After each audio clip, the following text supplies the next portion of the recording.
So ఇప్పుడు నాగన్వేష్ మన ముందున్నాడు, తను ఇప్పుడు అసలు ఏం చేస్తున్నాడు, ఎందుకు సినిమా ఇండస్ట్రీ నుంచి దూరంగా వెళ్ళాడు, అంటే బిజినెస్లో సెటిల్ అయ్యాడు బట్ సినిమాకి ఎందుకు దూరం అయ్యాడు, మళ్ళీ సినిమాకి వచ్చే అవకాశం ఏమన్నా ఉందా, అసలు ఏంటి సినిమా మీద తన అభిప్రాయం ఏంటనేది తన మాటలో నిందాం. నమస్తే అన్వేష్. నమస్తే అంకిల్. ఎలా ఉన్నావు? I'm good uncle. How are you? Good. ఏంటి ఎలా ఉన్నావు, అసలు ఏంటి? All good uncle. సినిమా ఇండస్ట్రీకి దూరం అయ్యాను కానీ rest all is fine, everything is going well, been very busy. అందుకే ఏంటి అసలు యాక్టివిటీ ఏంటి ఇప్పుడు? ప్రస్తుతం మాకు like family business uncle. What ever real estate ఒక వింగ్ ఉంది. ప్రొడక్షన్ సినిమా ఇండస్ట్రీకి దూరం అయ్యాను అనుకుంటారు కానీ ప్రొడక్షన్ ఇంకా నడుస్తూనే ఉంది. ఇప్పుడు అన్నయ్య భువన్ తన మూవీ చేస్తున్నాడు, స్వయంభూ అని, నిఖిల్తో. He's the producer of the movie. And ఇంకొక side we have a company which makes electric vehicles. అది ఒక వర్క్ నడుస్తుంటుంది. ఇప్పుడు ఇంకొక కొత్త కంపెనీ స్టార్ట్ చేస్తున్నాము. It's new technology which we're getting into the market. It's patented technology. So been busy with that. But 2018లోనా నీ సినిమా? లాస్ట్ 2017లో ఏంజల్. అది సినిమా అంటే దాదాపు 7 years.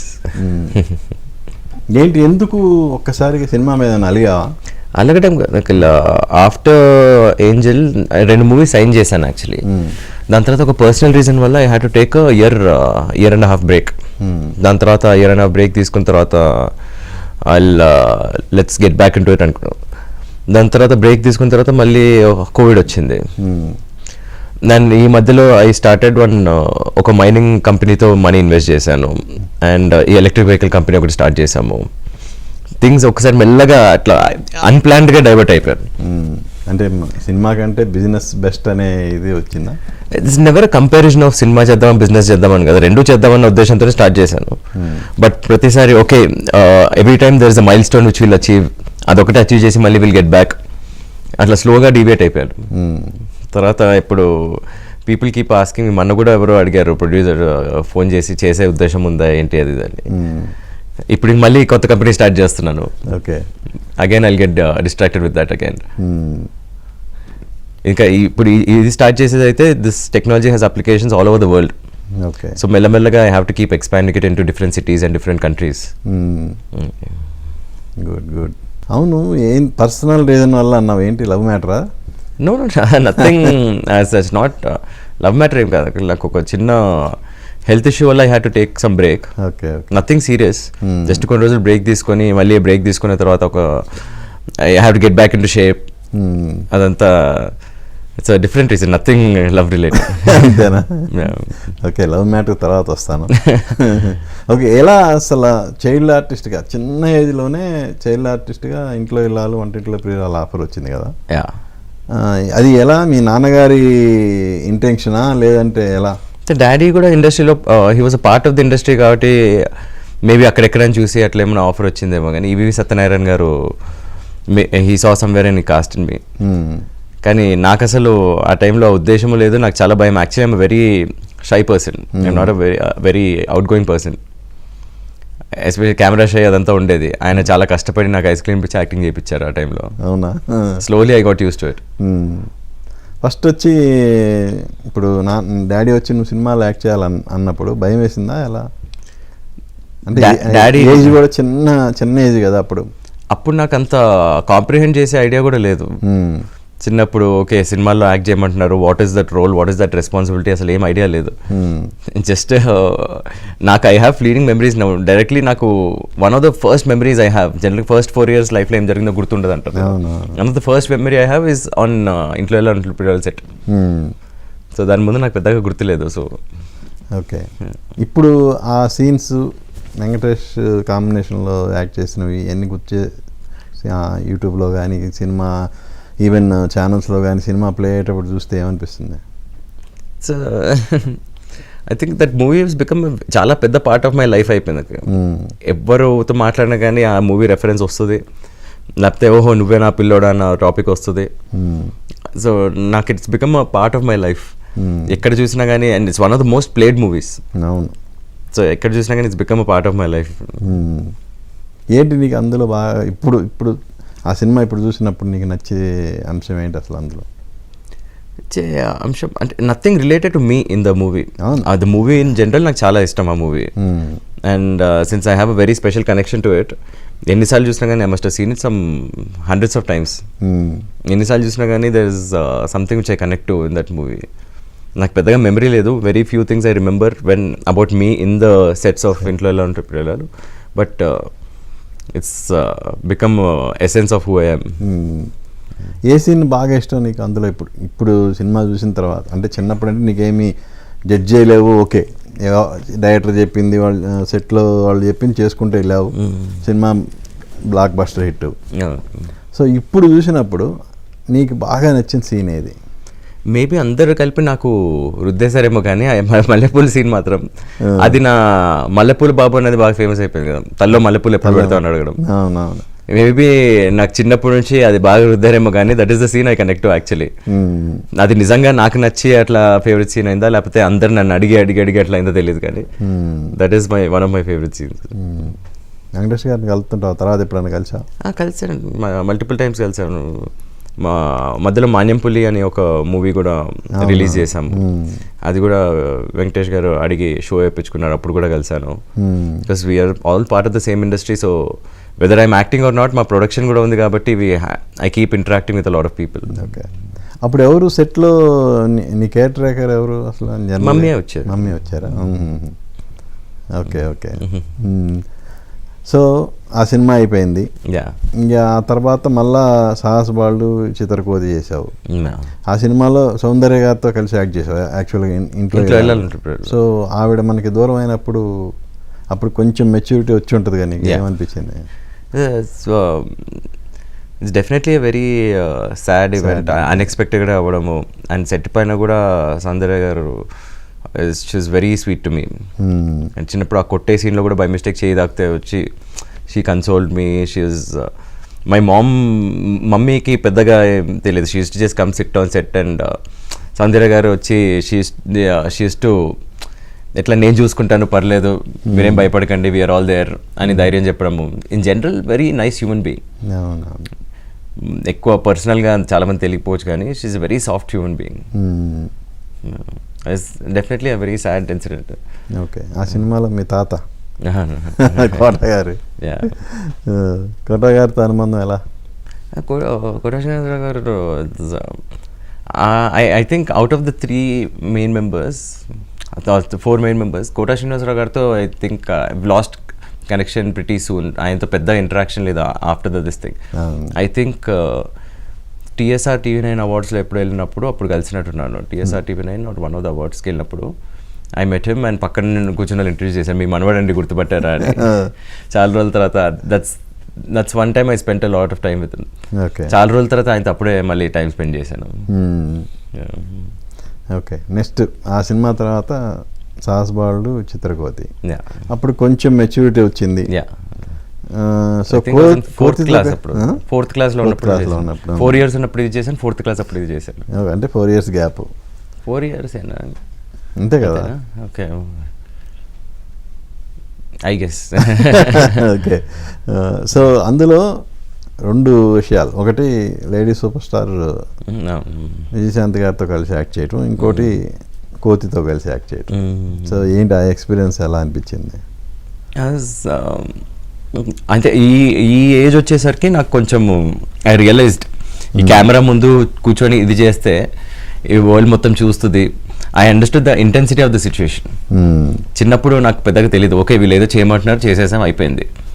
బట్ వన్స్ ఇంతమంది మీ సీన్ కోసం వెయిట్ చేస్తున్నారు, మీరు ఇప్పుడు తప్పు చేస్తే అందరూ మళ్ళీ రిపీట్ చేయాలి వర్క్ అన్నప్పుడు ద ప్రెషర్ ఇస్ మోర్. చిన్నప్పుడు నాకు అర్థం కాలేదు, అప్పుడు కొంచెం లైట్గా స్ట్రగుల్ అయ్యాను. And this one especially daddy was director. అవును. వేరే వాళ్ళందరూ సాఫ్ట్గా మేనేజ్ చేశారు, డాడీ కొట్టేవారు వచ్చి ఏడ్ చేసింది సరిగ్గా చేయకపోతే ఒకటి పీకి ఇప్పుడు ఏడు అంటారు, ఆటోమేటిక్ ఏడుపు వచ్చేసేది. ఎన్నిసార్లు డబ్బులు తిన్నా మొత్తం షూటింగ్లో? చాలాసార్లు తిట్టినాను. అవునా? చాలాసార్లు అనిపించేదా ఏంది అసలు నేను యాక్ట్ చేయకపోయి ఏంది ఇట్టుకొడుతున్నాడు అని అనిపించింది ఎప్పుడన్నా? అంటే అప్పుడు అనిపించేది, కానీ ఇప్పుడు అర్థమైంది. ఓకే. సమ్ టైమ్స్ ఎమోషన్ రావాలంటే కంపల్సరీ. అంటే చిన్నపిల్లలకి పెద్దగా తెలియదు కూడా ఎట్లా how to process the emotions. Method acting లాగా పాస్ట్ బాధలు తీసుకొని అంత తెలీదు. అవును. And Sahasa Baludu Vichitra Kothi especially was a very intense situation. పిల్లోడు ఫారెస్ట్ లో తప్పిపోవడం అన్నది, ఆ భయము ఇంటెన్సిటీ బయటికి రావాలి. సో అక్కడ బాధ తిన్నాను దెబ్బ. సో అడవిలో కోతితో కలిసి యాక్ట్ చేయటం మెమరబుల్ లేదు కదా. యా ఇట్స్ కోతి ఒకటే కాదు, multiple animals in the movie forest లో తప్పిపోయినప్పుడు. అవునా. ఫాక్స్, ఒక పులి, పాములు, చాలా. ఏ యానిమల్ తో యాక్ట్ చేసేటప్పుడు భయం అనిపించింది? కోతి వాజ్ యాక్చువల్లీ Trained అది. orangutan and is very friendly and very trained. But వేరే యానిమల్స్ గాడ్ ఫర్బిడ్ ఆ టైంలో we didn't have much of CG అదంతా ఏం లేదు. అండ్ ఆ టైంలో మన మూవీస్లో ఏ యానిమల్స్ చూసినా కానీ ఒరిజినల్ యానిమల్స్ తీసుకొచ్చి చాలా జాగ్రత్తగా షూట్ చేసి వెళ్ళిపోయారు. And this was in the forest. Lights అన్ని ఎనీ నైట్ టైం షూట్ చేసేటప్పుడు దేర్ ఇస్ జీరో లైట్, మనం వేసే లైట్స్ తప్ప ఇంకా నో లైట్. అండ్ అక్కడ జనరేటర్ ఫెయిల్ అయింది, పిచ్ డార్క్. చిన్న గృహ పైన రాక్ ఫార్మేషన్ పైన పులి. లైట్ ఆఫ్ అయిపోయింది. ఎవరికి ఎంత ఏమనుకున్నా కానీ యానిమల్స్కి లైట్ ఆగిపోయి సడన్గా వీళ్ళ ప్యానిక్ ఆ వాయిస్లు అంతా బయటకు వచ్చేసరికి you could only here the animal sounds. And అక్కడ నేను అయిపోయింది అనుకున్నాను సిచ్యువేషన్. ఆ మూవీలో యాక్చువల్లీ 2-3 సిచ్యువేషన్స్ ఉన్నాయి వేరే ఓవర్ అనుకున్నా, but luckily nothing happened. Even పైథాన్తో ఏదో చేసేటప్పుడు కూడా slowly started wrapping itself around me. అది కింద ఫైర్ పెట్టినప్పుడు ఐ థింక్ ఎవరో కిరోసిన్ పోయి దొరకలేదని పెట్రోల్ డీజిల్ పోసారు. Fire came off to my legs got burnt climax scene లో. ఇట్లా ఆ మూవీ మాత్రం మల్టిపుల్ ఇన్సిడెన్సెస్ జరిగాయి. విజయశాంతి గారు I think we were very close, not just as actor relation కాకుండా కానీ పర్సనల్ లైఫ్లో కూడా I use to go to her house, she used to feed me, and my parents were very close to her. చాలాసార్లు జోక్గా అనేది కూడా చిన్ను నాకు ఇచ్చేసేయండి అని, నన్ను చిన్ను అని పిలుస్తారు వాళ్ళు, చిన్ను నాకు ఇచ్చేస్తారా అని చాలాసార్లు అడిగేవారు. And even politically also daddy కొంచెం వర్క్ చేసినట్టున్నారు విజయశాంతి గారితో. ఆ క్యాంపెయిన్ అప్పుడు కూడా వెళ్ళేవారు. Very good relationship. So first cinema grand success, రెండో సినిమా కష్టపడ్డా కష్టాన్ని తగ్గ ఫలితం దక్కలేదు, అంతే కదా. సో ఆ తర్వాత మళ్ళా ఇప్పుడు శ్రీకాంత్తో సినిమా చేశారు, సాయి కుమార్తో సినిమా చేశారు చైల్డ్ ఆర్టిస్ట్గా. అవును. ఈవెన్ తమిళ్ సూపర్ స్టార్ విజయ్తో సినిమా చేశారు. సో వాళ్ళతో వర్కింగ్ ఎక్స్పీరియన్స్ ఎలా అనిపించింది? అది ఇవన్నీ అంటే ఈ 2 movies Sahasa Balu Vichitra Kothi was my last movie, Intlo Illalu was my first movie. Okay. ఇవన్నీ మధ్యలో ఇన్ బిట్వీన్ చైల్డ్ ఆర్టిస్ట్ గా movies. And these are not like major roles or anything. Child artist కావాలన్నప్పుడు కాస్ట్ చేసిన roles. And I didn't spend too much time on the sets also for me to have. మనకి తెలిసిందే చిన్న role ఉంటే 3-4 రోజులు shooting finish చేసి పంపించేస్తారు. It's not a very big part of my life. Vijay సినిమా కూడా I was in a group of children లో one of the child. And నేను అసలు మూవీ చూడని కూడా చూడలేదు. అప్పుడు back then there was a phase in between where financially బాగా స్ట్రగుల్ అయ్యాం యాజ్ అ ఫ్యామిలీ. ఆ ఫైనాన్షియల్ స్ట్రగుల్స్ చాలా ఎక్కువ ఉండేది. అండ్ నేను కూడా షూటింగ్ బికేమ్ మధ్యలో ఒక సీరియల్ కూడా చేశాను. Yeah, that's mostly I think for financial this thing only, not because I wanted to be a part of it or anything. ఎందుకు ఆల్ ఆఫ్ సడన్ అలా అంటే డాడీ ఐ థింక్ మా అన్న ఇప్పుడు ఏడిపిస్తుంటాడు, నువ్వు పుట్టగానే డబ్బులు మొత్తం పోయాయి. ఐ థింక్ మీకు నేను పుట్టక ముందు నుంచి పరిచయం ఉంటారు కదా, ఆ టైంలో హీ వాజ్ సక్సెస్ఫుల్. దాని తర్వాత I think couple of bad decisions, ఒక మూవీ సరిగ్గా ఆడలేదు. అక్కడ మూవీ ఇండస్ట్రీ గురించి తెలిసిందే, 10 హిట్లు కొట్టినా కానీ ఒక హిట్తో వెళ్ళిపోతుంది మొత్తం. ఒక ఫ్లాప్ తో యాక్చువల్లీ చాలా స్టోరీస్ ఉన్నాయి అట్లా. అందుకే మా మమ్మీ ఎప్పుడు ఇప్పుడు భువన్ మూవీ ప్రొడక్షన్ లోకి దిగడం కూడా మమ్మీకి ఇష్టం లేదు. Okay. Because she saw all that only because of 1 movie. అవునవును. నాకు అసలు సినిమాలతో పరిచయం లేనప్పుడే ఫాదర్తో పరిచయం. ఓకే. చెన్నైలో ఏఎంఐ ఇన్స్టిట్యూట్ పెట్టారు. అవును. అది బాగా సక్సెస్ఫుల్గా నడిచే టైంలో పరిచయం నాకు బాగా. ఓకే, అవును. ఇక ఆ తర్వాత సింధూర్పు రైట్స్ తీసుకొని సింధూర్పు రిలీజ్ చేయడం, ఫస్ట్ సినిమాతోనే Yeah. సూపర్ హిట్ కొట్టడం, Yeah. ఇక ఆ జర్నీ అలా కొనసాగుతూ వచ్చింది. Yeah. అదంతా బిఫోర్ మై నేను పుట్టక ముందు నుంచే. అవును. పుట్టక ముందు అప్పుడు బాబాయ్ కూడా చెప్తుంటారు, my dad is not a very easy person to work with. Highly intelligent, highly successful. I think 3 times పడి మళ్ళీ లేచి మళ్ళీ ఎస్టాబ్లిష్డ్ ఎవ్రీథింగ్.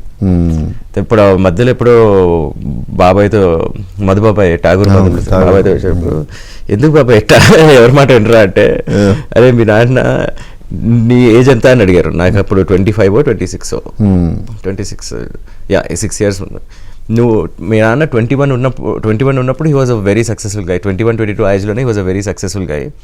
చిన్నప్పటి నుంచి ఆయన డైరెక్షన్ ఇవ్వడం తప్ప ఆయనకి ఎవరు డైరెక్షన్ ఇవ్వడం లేదు, because he established everything himself ఆ ఏజ్లోంచి. సో ఆయన మైండ్ సెట్ అట్లాగే ఫిక్స్ అయిపోయింది. అది నువ్వు మార్చలేవు, నువ్వు అడ్జస్ట్ అయ్యి వెళ్ళిపో అన్నారు. ఇప్పటికీ అంతేనా? ఇప్పటికీ అంతే, but most of the time what ever he says work అవుతుంది. సో మేము అట్లా అడాప్ట్ అయిపోయాము, ఓకే కరెక్టే అని. సో ఆయన నుంచి నేర్చుకుంది ఏంటి, నేర్చుకోకూడదు ఏంటి? నేర్చుకున్నది everything I've learn from him only. Anything, multiple lows చూసాం లైఫ్లో. ఆఫ్టర్ పాయింట్ మేము హైదరాబాద్ మూవ్ అయింది కూడా because we were looking for, I think నాకు అప్పుడు చాలా చిన్న ఏజ్. నాకు I did not understand, I did not comprehend ఎంత ట్రబుల్లో ఉన్నాం మేము అన్నది. But he never gave up.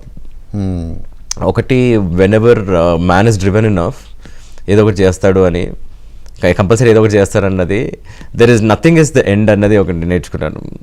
Because ఒకసారి ఒక లెవెల్ రీచ్ అయ్యి అక్కడి నుంచి పడితే suddenly people will be like ఒక రీస్టార్టింగ్ మై లైఫ్ అగైన్ అన్నది కొంచెం కష్టమైపోతుంది వాళ్ళకి. సైకలాజికల్లీ కొంచెం డ్రైన్డ్ ఉంటారు. And someone who was respected to that stature మళ్ళీ అందరి దగ్గరికి వెళ్ళి నాకు ప్రాబ్లమ్స్లో ఉన్నాను, నాకు హెల్ప్ కావాలి అని స్టార్ట్ చేయడం కూడా ఈగో అడ్డం వస్తుంది. I think grass root level నుంచి with no questions asked he started again, he built everything again. So child ఆర్టిస్ట్గా అనుభవం వచ్చింది. మరి చైల్డ్ ఆర్టిస్ట్గా చేస్తూనే స్టడీస్ మీద ఫోకస్ పెట్టావా? స్టడీ అంటే 4th సాహసబాలు చిత్రకోతి తర్వాత ఇంకా ఆపేశాను. Let's not do anything, that was my parents decision. ఇంకా చాలు, ఇంకొంచెం స్టడీస్ పైన ఫోకస్ చేసి once no matter what happens that one was there మా ఇంట్లో. ఏది ఉన్నా కానీ బికాస్ ఆ ఫౌండేషన్ ఒకటి ఉంటే హీల్ హ్యావ్ ద కాన్ఫిడెన్స్. ఒకవేళ ఇప్పుడు చేసుకుంటూ ఓకే మూవీస్ ఒక బాగా సక్సెస్ అయినా కానీ tomorrow he'll be only dependent on movies and it's un unpredictable feel. మీకు తెలిసిందే, సూపర్ స్టార్ కూడా సడన్గా. So he need some sort of foundation to fall back to అన్నది ఒకటి మైండ్లో ఉంది వాళ్ళకి బాగా. So like until you finish your studies there is no more movies అని చెప్పేశారు.